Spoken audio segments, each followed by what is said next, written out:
Now, you may not know that Nova Scotia is leading the way for digital inclusion in our country. And in a nutshell, that means making access to the internet widely available to everyone, regardless of geography or circumstance. And this week, we mark the very first Digital Inclusion Week in Nova Scotia, the first province to make such a designation. And this represents a significant step forward in making sure that no one gets left behind in our increasingly digital world. So here to tell us more is Matt Spurway, Chief Development Officer of Geo Nova Scotia, and Jill Balzer, the NS Minister of Cybersecurity and Digital Solutions. Good morning to you both. Good morning. Good morning. Very exciting. This is exciting. And people at home may not realize digital inclusion, what the high heck is that? But it really is so relevant. So you're going to be making a proclamation today. Yes. At the forum, which is about digital inclusion. Yes, First of all, in your to your mind, what does digital inclusion mean?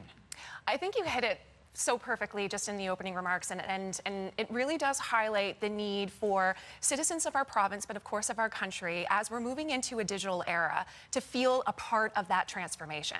So whether it's accessing to technology or devices in your hand that you can use to be connected online, but it's also the education, the awareness, and the empowerment around how we can move through this transformation together. So it means so much to so many people, and I think, again, for organizations like Geo, we all have a part to play in making sure that everyone is included in digital inclusion and digital transformation. For sure. So Matt, you started Geo like just a few years ago, but out of need. It's really, really grown. I wish we had time for a full feature film on this, because it's amazing how you've taken it from just something so small to something that just keeps on growing. But Nova Scotians, many of them were, and many still are, facing barriers to digital inclusion. What barriers are they facing?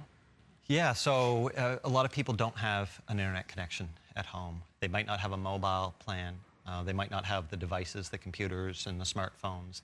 And people might not have the basic skills to use them confidently and safely. And if you don't have all three of those things, you are excluded now from the digital world that most of us are living and working and learning in. So, you know, it's really important that we work with not only the government, but the private sectors. There's a lot of great businesses in Nova Scotia who are part of this too, like Eastlink and IMP, and we all work together to make sure that people have what they need. Yeah, so Geo Nova Scotia works on basically bringing people together to make sure that Nova Scotians have all the things you talked about, the devices, the skills, and then, of course, the Wi-Fi connection. So you're going to be making the announcement just to kick off the forum today. Many, many partners will be there today. Can you give us an example of one of the partners that is making a difference for Nova Scotians? Oh, goodness. Well, I know Geo is definitely an extraordinary partner, but Digital Nova Scotia and some of the private sector partners, we have a panel later on today where there's going to be post-secondary representation.